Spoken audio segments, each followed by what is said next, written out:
Hello everyone, welcome back to my channel. So आज हम बात करेंगे transfer of ownership in goods या transfer of property in goods. जब भी हम सेल करते हैं तो किस तरह से ओनरशिप ट्रांसफर की जाती है या प्रॉपर्टी ट्रांसफर की जाती है। तो पासिंग ऑफ प्रॉपर्टी, सबसे पहले हम प्रॉपर्टी को पास आउट करते हैं, यानी कि डिलीवरी ऑफ गुड्स करते हैं, और जैसे ही ओनरशिप ट्रांसफर हो जाती है तो उसके साथ रिस्क भी ट्रांसफर हो जाता है। जब भी सेलर बायर को प्रॉपर्टी ट्रांसफर करेगा तो डिलीवरी ऑफ गुड्स होगी, ओनरशिप भी ट्रांसफर होगी, पोसेशन भी ट्रांसफर होगी। लेकिन जरूरी नहीं कि हर केसेस में पोसेशन ट्रांसफर हो, लेकिन जब भी सेल करते हैं हमारी ओनरशिप ट्रांसफर हो जाती है वन पार्टी टू अनदर, और साथ में रिस्क भी ट्रांसफर हो जाता है। रिस्क यहाँ पे बायर का बना रहता है। सेकंड हम बात करते हैं sale of goods involve transfer of ownership of property. जब भी हम वस्तुओं की सेल करते हैं तो यहाँ पे seller to buyer ownership transfer हो जाती है।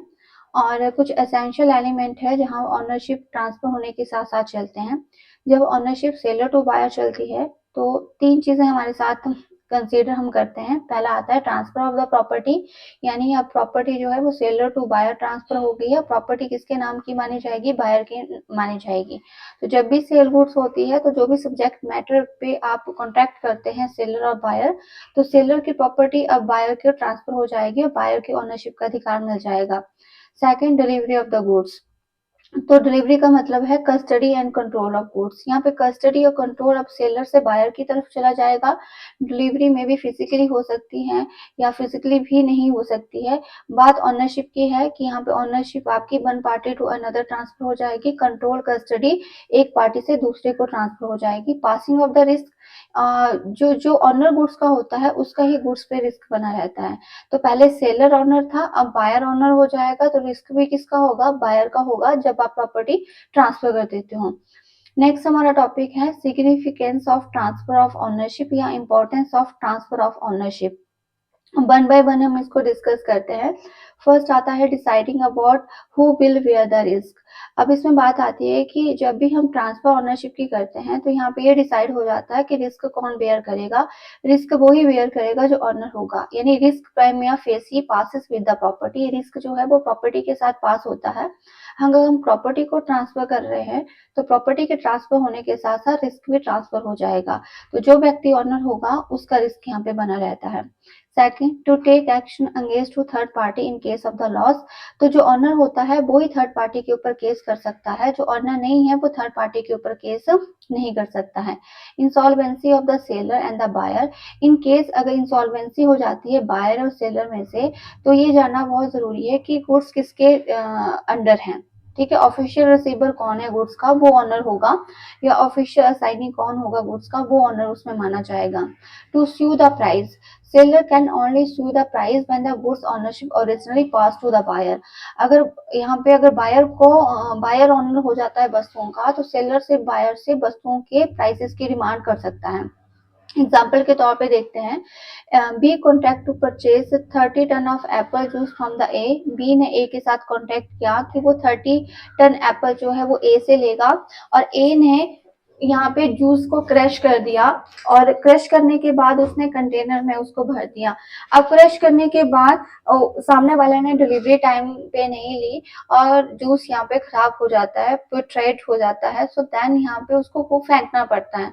बी यहाँ पे लाइबल होगा प्राइस पे करने के लिए ए के लिए, क्योंकि ए ने यहाँ पे गुड्स की डिलीवरी तो कर दी, जूस की डिलीवरी तो कर दी, लेकिन यहाँ बी ने उसको अपने कस्टडी में नहीं लिया, टाइमली डिलीवरी नहीं ली, तो जूस जो है वो बी की वजह से खराब हुआ है, तो बी को यहाँ पे कंपनसेट करना पड़ेगा। पासिंग ऑफ प्रॉपर्टी की बात करते हैं। Passing of property different different cases में डिफरेंट डिफरेंट सर्कमस्टांसेस रहते हैं। स्पेसिफिक या फिर असर्टेन गुड्स, ऐसे गुड्स जो आपने निश्चित की है उसमें पासिंग ऑफ प्रॉपर्टी कैसे होगी। पासिंग ऑफ अनएसर्टेन प्रॉपर्टी, ऐसे गुड्स जो अनिश्चित है उसमें कैसे होगी। या गुड्स सेंड एट अप्रूवल, जब आपने अप्रूवल पे भेजी उसको अच्छी लगेगी तो वो रख लेगा, अदरवाइज वो वापस कर देगा, तो उस टाइम पासिंग ऑफ प्रॉपर्टी कैसे होगी। या तो transfer of property in case of reservation of the right of disposal, जब डिस्पोजल करना हो आपने वस्तुओं का तो उस टाइम ट्रांसफर ऑफ प्रॉपर्टी कैसे होगी। तो वन बाय वन हम इनको डिस्कस करते हैं। फर्स्ट आता है rule regarding passing of ownership of specific ascertain goods. Specific goods वो होती है जो हमने निश्चित की होती है, उसको हम एसर्टेन गुड्स भी कहते हैं। तो अगर हमने कॉन्ट्रैक्ट ऑफ सेल हमारा स्पेसिफिक और एसर्टेन गुड्स का है, तो प्रॉपर्टी आप तभी ट्रांसफर मानेंगे जब हम सेम प्रॉपर्टी उसको ट्रांसफर कर रहे हैं जो हमारे कॉन्ट्रैक्ट में डिफाइन है। So purpose to ascertaining to intention of property क्या रहता है कि जो भी टर्म है हमारी कॉन्ट्रैक्ट में या जो भी हमने लिखा है वो ही प्रॉपर्टी पास मानी जाएगी जो वास्तव में उसने मांगी है। अगर वो प्रॉपर्टी जो उसने कॉन्ट्रैक्ट ऑफ टर्म में लिखी थी और वो सामने वाला सेलर नहीं दे रहा है, तो वो पासिंग प्रॉपर्टी नहीं मानी जाएगी, तो ऑनरशिप भी यहाँ पे ट्रांसफर नहीं होगी। वेयर इंटेंशन और party can not B judged, जब हम किसी की पार्टी के इंटेंशन को यहाँ पे जज नहीं कर पाते हैं, तो पासिंग टू प्रॉपर्टी कैसे होगी, हम वन बाय वन हम पॉइंट में आगे डिस्कस करेंगे। बट यहाँ पे एग्जाम्पल तौर पे हम एक लेके चलते हैं कि एस ने offer to buy offer to B to buy certain machinery to 5,000। यहाँ पे एक्स ऑफर करता है बी को कि वो 5,000 में मशीनरी को परचेज करेगा and be ready two by it. यहाँ पे बी जो है वो रेडी हो जाता है विद द कंडीशन कि वो he to get the machine repair and put in the proper running machine. B बोलता है कि वो बाई करेगा लेकिन मशीन को प्रॉपर रनिंग कंडीशन में लाना पड़ेगा। एस यहाँ पे रिप्लाई करता है कि बी को कि वो विदाउट रिपेयर मशीनरी को ले लें और जो भी मशीनरी के रिपेयर एक्सपेंसेस है वो 5,000 से लेस हो जाएंगे। एंड बी एग्री हो जाता है कि ठीक है एंड वो मशीनरी को लेके किसी रिपेयर शॉप में जाके उसको रिपेयर करवाता है और रिपेयरिंग के टाइम मशीनरी पूरी तरह से डिस्ट्रॉय हो जाती है, फॉल्टी निकलती है ना। तो यहाँ पे जो प्रॉपर्टी है वो उसकी पासिंग नहीं मानी जाएगी एस टू बी। यहाँ पे प्रॉपर्टी का ऑनर अभी भी कौन होगा, एस ही होगा, बी नहीं होगा। So it was held that the property in the machine has not pass to S to B. यहाँ पे ऐसा नहीं होगा कि प्रॉपर्टी एस टू बी होगी, क्योंकि बी का जो पेंडिंग काम था रिपेयर का वो बी करवा रहा था और वास्तव में प्रॉपर्टी वो सही नहीं निकली। अब हमने बात की थी यहाँ पे कि किस तरह से रूल रहते हैं ऑनरशिप का स्पेसिफिक गुड्स से ट्रांसफर करने के। फर्स्ट आता है in case the goods are in deliverable state. Deliverable state का मतलब है कि जो भी टर्म एंड कंडीशंस है वो पूरी होनी चाहिए। अगर टर्म एंड कंडीशन पूरी है तभी वो डिलीवरेबल स्टेट की मानी जाएगी। In case when goods are deliverable state the property is pass to buyer. अगर वो डिलीवरेबल स्टेट की नहीं प्रॉपर्टी होगी वो सेलर की मानी जाएगी। जब तक डिलीवरेबल स्टेट आपका प्रॉपर है तभी प्रॉपर्टी बायर की होगी। कुछ फॉलोइंग कंडीशन सेटिस्फाई होनी चाहिए। पहला, कॉन्ट्रैक्ट आपका अनकंडीशनल हो and there must be particular goods होनी चाहिए एंड जो within the time period आपने डिलीवर करनी है। और गुड्स जो है वो मस्ट बी डिलीवरेबल स्टेट यानी कि जो प्रॉपर वे में होनी चाहिए।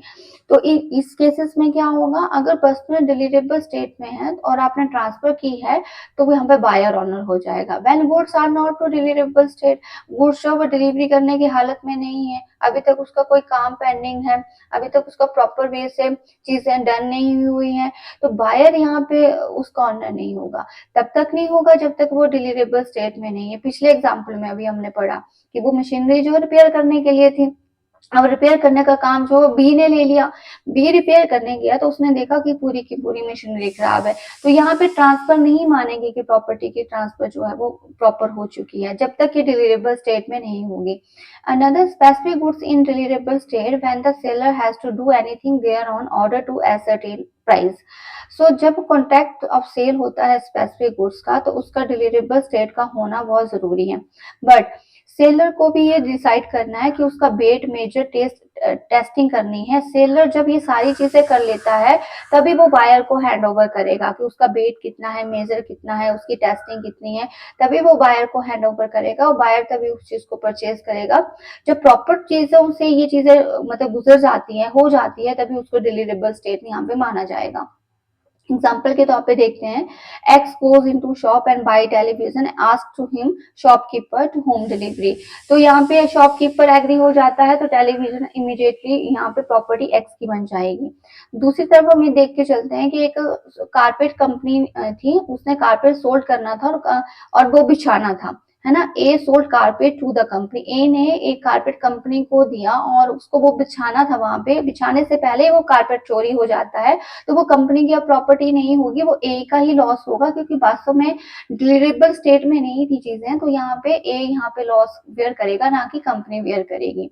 उसी तरह से नेक्स्ट हम क्वेश्चन लेते हैं, a contents of tank of oil was sold and the oil was filled into the drum by the sailor.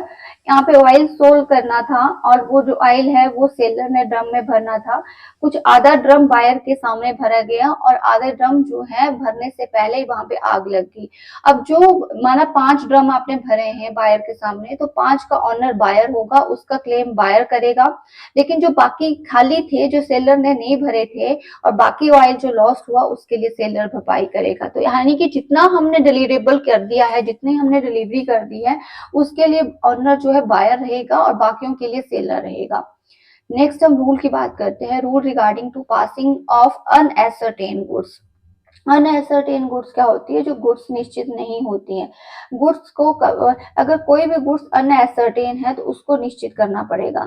So unascertain goods define to descriptions only and contract of sale unascertain goods, the property of goods does not pass to the buyer. अगर goods अनएसर्टेन है तो property buyer को transfer नहीं होगी। यहाँ पे अनएसर्टेन goods को पहले सर्टेन करना पड़ेगा, एसर्टेन करना पड़ेगा, तभी वो प्रॉपर्टी ट्रांसफर मानी जाएगी। अगर गुड्स हमारी अनएसर्टेन है तो प्रॉपर्टी पासिस के लिए 2 कंडीशन पूरी करनी है। पहला, एसर्टेनमेंट ऑफ वो गुड्स, आपको पहले निश्चित गुड्स करनी पड़ेगी कि कौन सी गुड्स आप लेना चाहते हैं। And second, appropriation of the goods. Appropriation का मतलब है सिलेक्शन ऑफ द गुड्स आपको करना पड़ेगा कि जैसे मैंने कहा रेडियो सेट, अब रेडियो सेट लेना है लेकिन बीच कंपनी, कौन सी कंपनी का लेना है वो डिसाइड हो गया, लेकिन उस 15 में से कौन सा आपको बेस्ट लग रहा है वो आपको करना है। तो यह सेलर और बायर का म्यूचुअल कंसेंट के हिसाब से परफॉर्मेंस होती है और असेंशियल वैलिड प्रोपोर्शन एप्रोप्रिएशन जो है वो होना बहुत जरूरी है। There is a contract of sale of unascertain of future goods. Unascertain goods को आपको सर्टेन करना पड़ेगा, या तो वो एग्रीमेंट टू सेल हो सकती है, फ्यूचर्स में वो डिलीवर हो सकती है। गुड्स जो है कंफर्म करना बहुत जरूरी है with the medium of the description कि कौन सी गुड्स लेनी है, कौन सी क्वालिटी की लेनी है, और गुड्स यहाँ पे डिलीवरेबल स्टेट में होनी चाहिए, यानी जैसी वस्तु आपको चाहिए वैसी ही होनी चाहिए। अगर वो उसमें किसी तरह की कोई अनकंडीशन, मतलब किसी तरह का कंडीशन नहीं होनी चाहिए, अनकंडीशनल हो एंड प्रॉपर एप्रोप्रिएशन हो बायर की कि उसको कौन सी वस्तु लेनी है। एप्रोप्रिएशन जो है वो कैसे होती है? तो यहाँ पे seller with the assent of the buyer, buyer से पूछ सकता है कि उसको क्या चीज चाहिए, या buyer with the assent of seller, या बायर पूछ सकता है सेलर को कि क्या कौन सी वस्तु जो है उसके पास है, वो किस तरह की वैरायटीज है। द असेंट में भी इधर बिफोर या आफ्टर एप्रोप्रिएशन, एप्रोप्रिएशन से पहले और बाद में भी आपकी असेंट हो सकती है। इच्छा आपकी एक इम्प्लाइड बिहेवियर है, एक्सप्रेस बिहेवियर से हो सकती है, लिखी हो सकती है, बिहेवियर के तौर पे हो सकती है। And another one, delivery of the carrier. कई बार क्या होता है कि यहाँ पे सेलर जो वस्तु को डिलीवर करता है बायर के सामने डायरेक्ट भी कर सकता है, कैरियर के माध्यम से भी कर सकता है। अगर वो कैरियर के माध्यम से कर रहा है तो यहाँ पे जो कैरियर करने वाली कंपनी है वो बेली के तौर पे यहाँ पे मानी जाएगी। और यहाँ पे ट्रांसमिशन ऑफ द बायर क्या रहेगा कि does not reserve the right of the disposal.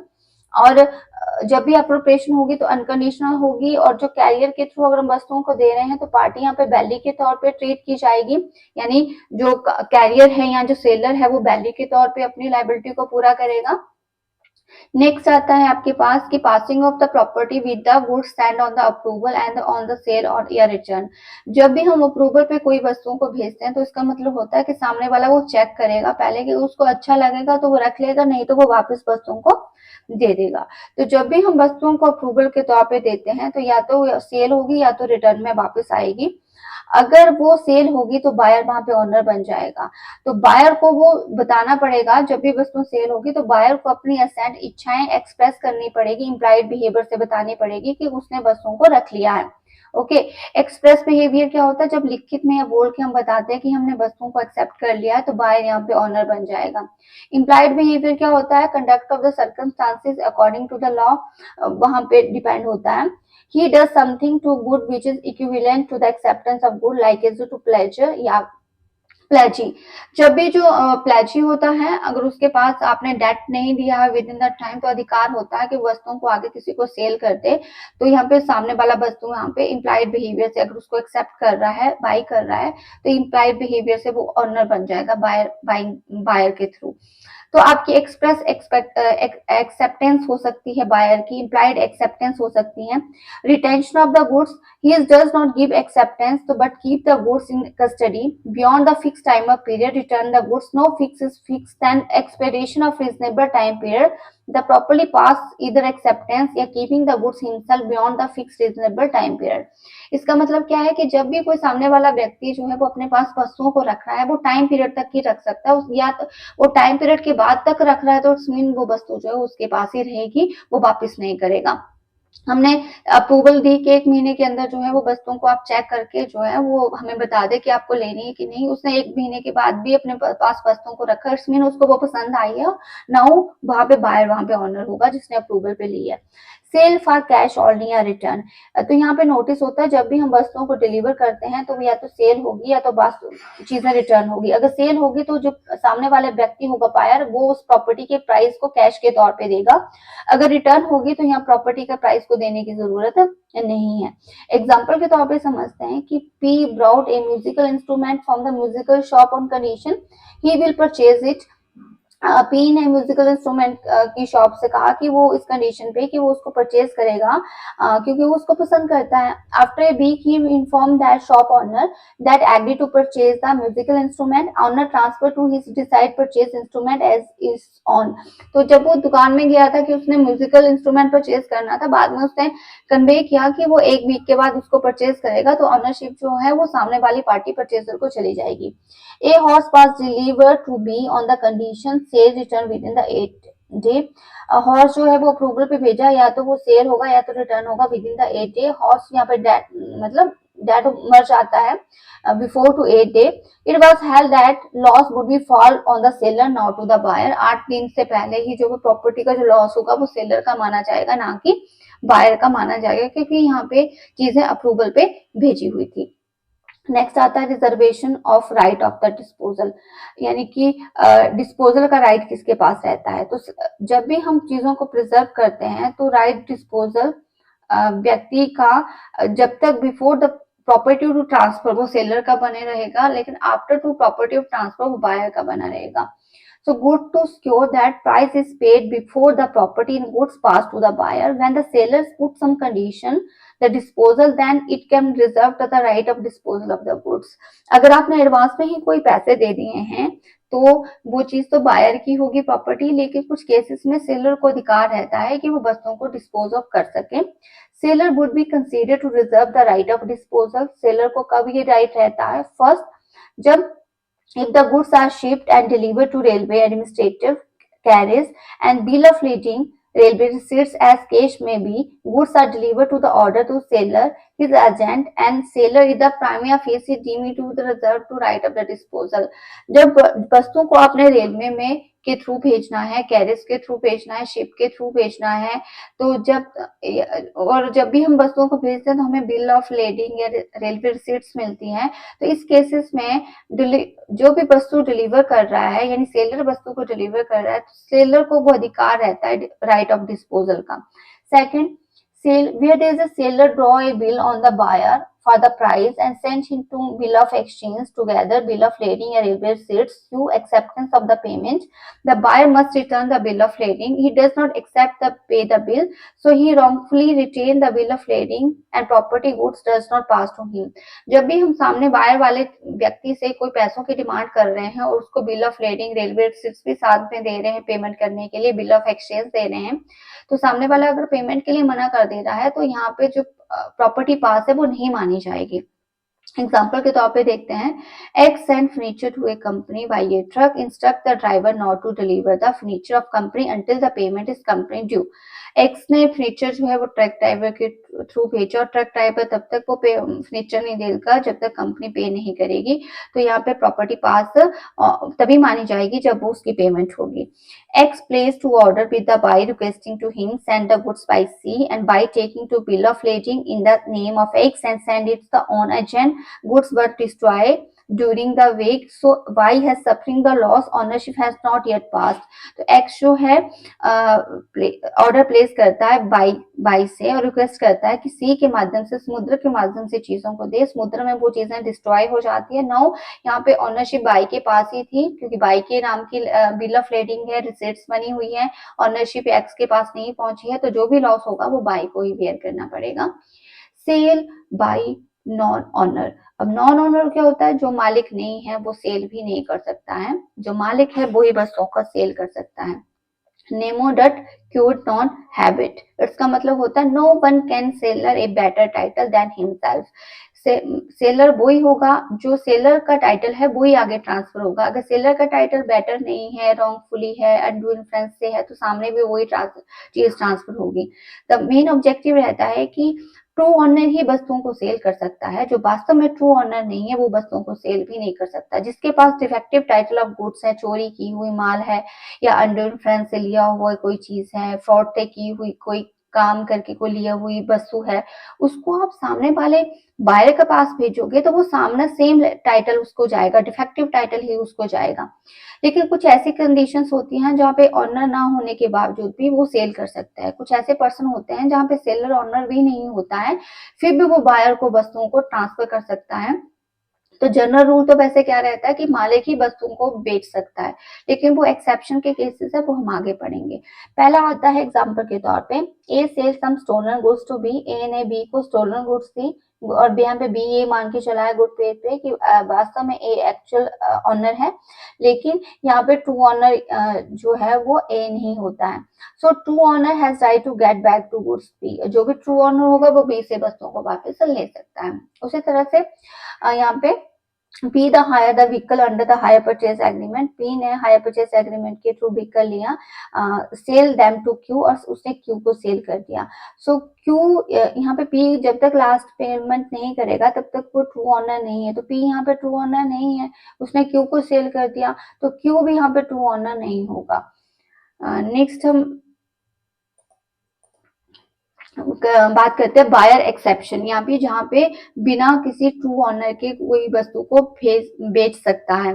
तो हमने पीछे कहा कि जो ट्रू ऑनर होता है वास्तविक में जो एक्चुअल ऑनर है वो ही वस्तुओं को सेल कर सकता है, लेकिन यहाँ एक्सेप्शन क्या बोल रही है कि सेलर का एक्चुअल ऑनर होना जरूरी नहीं है। वो दो केसेस में हो सकता है, टाइटल बाय एस्टॉपल, जहाँ पे ऑनर जो है इस तरह से कंडक्ट कर रहा है कि सामने वाला ही ऑनर है, और बायर ये मान के चला है कि जो बेचने वाला ही वास्तविक ऑनर है।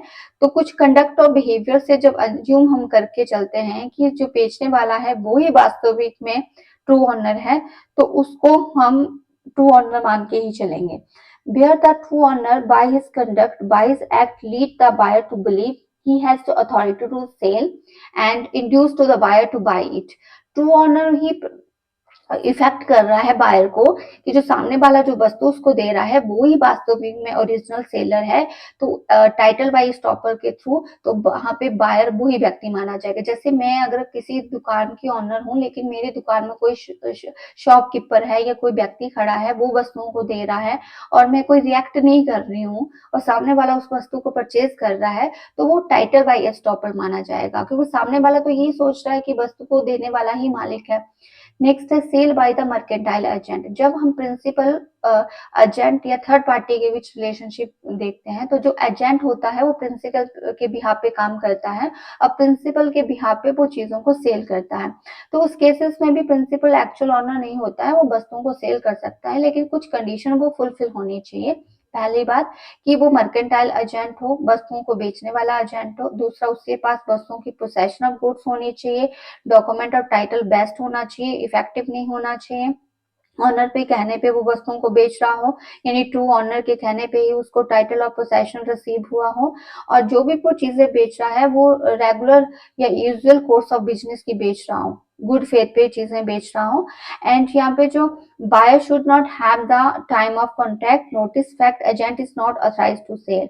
बायर अगर वो एजेंट ऑथराइज नहीं है सेल का, तो बायर भी एक्चुअल नहीं माना जाएगा, मतलब उसको भी ऑनरशिप ट्रांसफर नहीं होगी। अगर एजेंट जो ऑथराइज होगा उसी का ऑथराइज एजेंट की सेल वहां पे मानी जाएगी प्रॉपर। एग्जाम्पल के तौर पे समझते हैं, A the owner of motor car delivered it to the mercantile agent to sell a commission. एक ऑनर है और मोटर कार का, और उसने मर्केंटाइल एजेंट को कहा कि उसे कमीशन पे सेल करना है। And subject to sold is stated price, मतलब जो प्राइस बताया है उस पे ही सेल करना है। लेकिन agent sold to car below the stated price and misappropriate the money, so B subsequently sold the car to C and A owner car can not be recover car to C as the property. अब यहाँ पे जो B ने सी को car दी है, अब सी से वो रिकवर नहीं कर सकता है क्योंकि वास्तविक ऑनर जो है वो मर्केंटाइल एजेंट के थ्रू सेल किया गया है। तो यहाँ पे वास्तविक ऑनरशिप सी को ट्रांसफर ही मानी जाएगी, चाहे उसने कम पे सेल क्यों ना किया हो। A, the owner of wagon allowed to the employee we have to the his name painted on it. It was done to make people believe that the wagon belonged to B, induce them to purchase the wagon. So C purchased wagon in the good faith from the B, so C could have the good title. A as topple from denying to authority of the sale. तो एक honour था and उसने B employ को allow किया कि उसका नाम जो है वो वैगन पे प्रिंट किया जाए, विंग किया जाए। और वो मतलब नाम किसका था, ए का था, लेकिन सेल कौन कर रहा था, बी कर रहा था। बी ने किसको सेल की, सी को की। तो इट्स मीन वो जो ट्रांसफर ऑफ द टाइटल है वो भी इफेक्टिव ही माना जाएगा, एस्टॉपल माना जाए। एस्टॉपल का मतलब है यहाँ पे सेल करने वाला एक्चुअल ऑनर ए है, सेल करने वाला बी है, टाइटल ऑफ एस्टॉपल। और सी को यहाँ डिलीवर वस्तुएं हो रही है तो सी यहाँ पे वास्तव में एक्चुअल ऑनर होगा फिर बाद में। Sale by one of the joint owner, joint owner का मतलब है एक वस्तु के बहुत से मालिक हो सकते हैं, अगर उनमें से कोई एक भी अगर वस्तु को ट्रांसफर कर रहा है तो ये माना जाएगा कि सब व्यक्ति ने उसको ट्रांसफर किया है। So one of the several joint owner of the goods has sold possession of them to permission to co-owner. आप किसी भी को ओनर को परमिशन दे सकते हैं कि वस्तु को आप ट्रांसफर करें। अगर उनमें से भी किसी एक व्यक्ति ने अगर वस्तु को ट्रांसफर किया है तो ये माना जाएगा कि वास्तव में ऑनरशिप ट्रांसफर हुई है। ऑनर, लेकिन जो ट्रांसफर है वो गुड फेथ पे होनी चाहिए और सभी को ऑनर की सहमति के थ्रू होनी चाहिए, तभी वो सेल वैलिड होगी। Following condition satisfy, one of the several co-owner good must be possession of the goods. अगर एक से ज्यादा को ऑनर है तो उनमें से एक के पास जो अधिकार होना चाहिए वस्तु को सेल करने का। Second, co-owner must be the possession of the goods and permission to joint owner. उस को ऑनर के पास बाकियों की परमिशन भी होनी चाहिए सेल करने की। And buyer purchase has no notice to seller title of the goods. तो यहाँ जो बायर है उसको किसी तरह का नोटिस देने की जरूरत नहीं है सेलर की कि सेलर का टाइटल ऑफ गुड्स क्या है। और जब हम सेल करते हैं वॉइडेबल कॉन्ट्रैक्ट की तो उस टाइम क्या सिचुएशन होती है। वॉइडेबल कॉन्ट्रैक्ट क्या होता है, ऐसी कोई प्रॉपर्टी जो हमने डरा धमका के ली है और आगे किसी को सेल की है, तो वो जो सेल, अगर हम ऐसी प्रॉपर्टी आगे किसी को सेल कर रहे हैं तो वो जो प्रॉपर्टी होगी उसका ऑनरशिप ट्रांसफर नहीं मानी जाएगी। Buyer would acquire the good title of the goods sold to him the seller and obtain the possession of goods under the contract voidable. अगर कोई बायर बनता है और बायर खरीदने वाला कोर्सन, फ्रॉड, मिसरिप्रेजेंटेशन के थ्रू किसी चीज को खरीद रहा है या उसके, तो उस केसेस में वॉइडेबल कॉन्ट्रैक्ट होते हैं। जो खरीदने वाला है वो एक्चुअल ऑनर नहीं माना जाएगा अगर सामने वाले पार्टी उस कॉन्ट्रैक्ट को वॉइडेबल बताती है, उसका कंसेंट फ्री नहीं होता है। जब सेलर का कंसेंट फ्री नहीं है तो बायर बायर अगर प्रॉपर्टी को खरीद भी रहा है, ले भी रहा है डरा के या धमका के, तो यहाँ पे बायर एक्चुअल ऑनर नहीं होगा। तब तक एक्चुअल ऑनर तो बना रहेगा जब तक सामने वाली पार्टी केस नहीं करेगी, और सामने वाली पार्टी को प्रूफ करना पड़ेगा कि उससे जो चीज ली गई है वो डरा धमका के, कोर्सन के थ्रू, फ्रॉड के थ्रू ली गई है, ये प्रूफ करना पड़ेगा।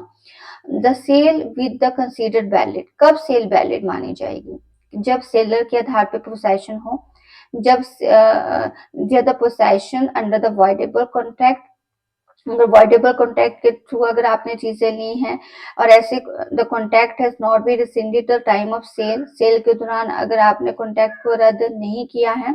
Buyer must be acted in good faith and with the notice of seller defect of the title.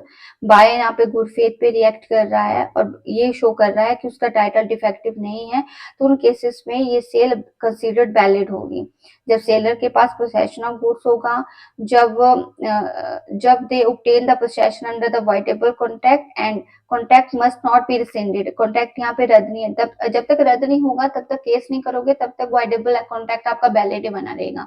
आपको बताना पड़ेगा कि जो प्रॉपर्टी बायर ने ली ली है वो कोर्जन के थ्रू, फ्रॉड के थ्रू ली है, तो वो प्रूफ करना पड़ेगा, तब तक ये कॉन्ट्रैक्ट वैलिड ही होगा। नेक्स्ट हम बात करते हैं एग्जाम्पल की कि ABC are the three brother on the joint owner of the TV and VCR with the consent of B and C।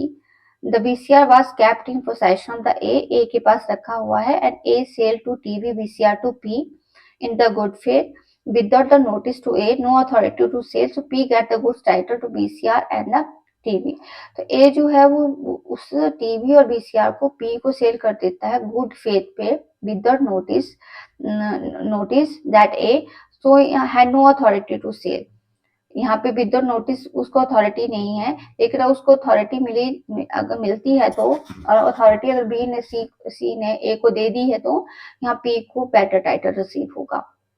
Next, x fraudulently obtain the diamond ring from the by. X ने चोरी करके by से ring ली और ये voidable contract है। This contract voidable at the option of the by. By को voidable बनाना पड़ेगा, लेकिन कॉन्ट्रैक्ट के टर्मिनेट होने से पहले ही एक्स ने वो वस्तु जेड को दे दी और जेड को वो टाइटल, जेड को पता नहीं था कि वो टाइटल मतलब चोरी की हुई रिंग है। So the Z get the good title and by can not recover the ring from Z. ठीक है, जब तक कॉन्ट्रैक्ट आपका वॉइडेबल नहीं होगा तब तक यहाँ पे सामने वाले बाई को अधिकार नहीं है कि जेड से वो चीज वापस ले सके, तो वहां कॉन्ट्रैक्ट को वॉइडेबल करना पड़ेगा।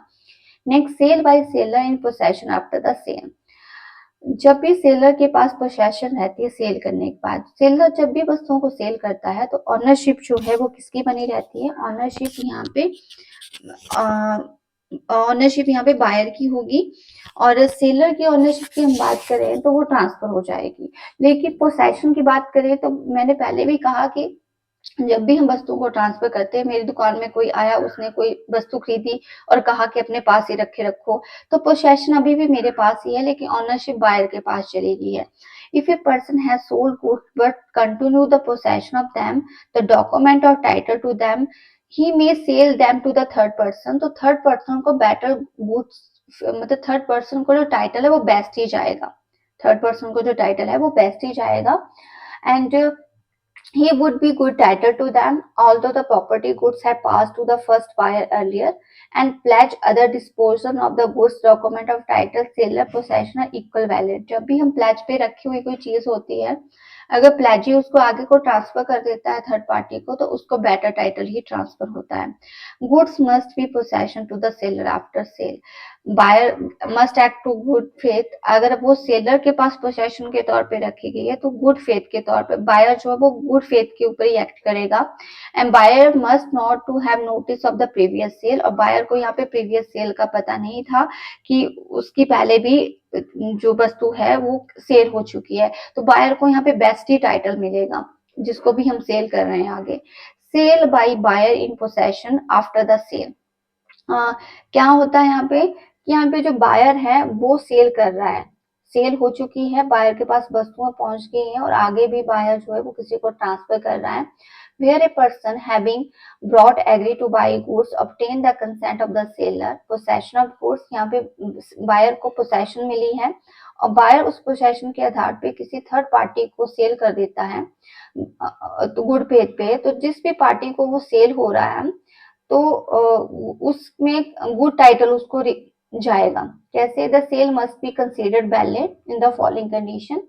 Buyer must be possession of the goods. Buyer के पास पोसेशन होना चाहिए, डॉक्यूमेंट ऑफ टाइटल बेस्ट होना चाहिए, यहाँ पे सेलर की कंसेंट फ्री होनी चाहिए, बायर ने गुड फेथ पे उसको लिया हो एंड बायर का भी डिफेक्टिव टाइटल नहीं होना चाहिए, नहीं तो आगे सेलर का भी डिफेक्टिव टाइटल नहीं होना चाहिए और बायर का भी यहाँ पे डिफेक्टिव टाइटल नहीं होना चाहिए, तभी सेल यहाँ पे वैलिड मानी जाएगी। ये कब होता है? जैसे हायर परचेज में, हायर परचेज में पोसेशन ही ट्रांसफर होती है बायर को एंड ऑनरशिप ट्रांसफर नहीं होती है, और जो भी चीज बायर के पोसेशन में है अगर वो आगे सेल कर रहा है तो वो वैलिड माना जाएगा। एग्जाम्पल के तौर पे देखते हैं, A sold goods to B but B permission keep in possession with himself and then A then send goods to C and C take to good title of the goods। A ने B को cell किया, B ने C को कर दिया, तो यहाँ पे वो गुड टाइटल जो है सॉरी ए ने बी को सेल किया, बी ने कहा कि ए के पास पोसेशन अभी है बची, मतलब उसी के पास वस्तु अभी तक रखी हुई है, और ए ने सी को सेल कर दिया तो सी के पास गुड टाइटल ट्रांसफर होगा। नेक्स्ट हम बात करते हैं कि ए ने हायर परचेज पे फर्नीचर लिया था, ओके, वो और लास्ट पेमेंट अभी तक नहीं की थी, और ऑनरशिप लास्ट पेमेंट पे ही होनी है। लास्ट पेमेंट से पहले ही उसने बी को वो फर्नीचर ट्रांसफर कर दिया है, तो बी को गुड फेथ पे ही, मतलब बी जो है यहाँ पे ऑनर माना जाएगा गुड फेथ पे। Resale by the unpaid seller, unpaid seller भी वस्तुओं को रीसेल कर सकता है। अनपेड सेलर कौन होता है? ऐसा व्यक्ति जिसने वस्तुओं को सेल किया है और उसकी पेमेंट नहीं मिली है, तो अगर उसकी पेमेंट नहीं मिलती है तो वो आगे किसी सेकंड बायर को उस वस्तु को सेल कर सकता है।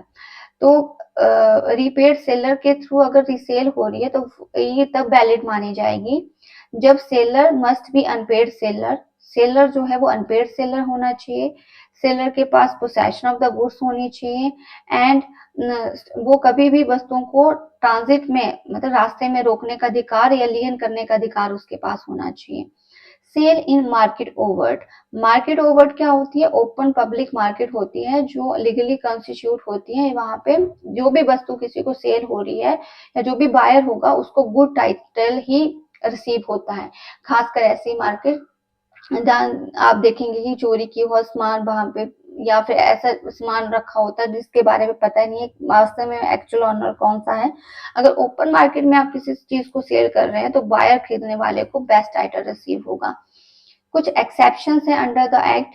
Finder of the loss goods, finder of the loss goods can pass the better title, यानी जो वस्तु गुम की हुई वस्तु का जो ऑनर होता है जिसको वो मिलती है, जिसने वो सर्च की है, तो finder must be the searching of true owner, उसे सर्च करना चाहिए। अगर वो नहीं मिल रहा है तो फाइंडर को बेस्ट टाइटल रिसीव होगा। सेकंड, सेल बाय द पबनी एंड प्लाजी ऑफ द गुड्स, प्लाजी के पास जो भी प्रॉपर्टी गिरवी रखती होती है सिक्योरिटी के तौर में, अगर वो किसी को सेल कर रहा है तो थर्ड पार्टी के लिए बेटर टाइटल रिसीव होगा। Sale by the official receiver and assignee, अगर कोई व्यक्ति इंसॉल्वेंट हो जाता है, उसका ऑफिशियल रिसीवर या असाइनी है, अगर वो किसी को सेल कर रहा है आगे, तो जिसको भी वो सेल करेगा आगे को उसको बेटर टाइटल रिसीव होगा।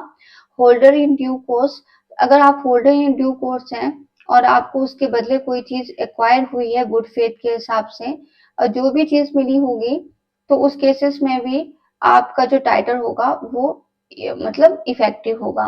The holder of due course had good title towards to good, okay, goods title के हिसाब से जो उसका मतलब टाइटल होगा वो इफेक्टिव माना जाएगा।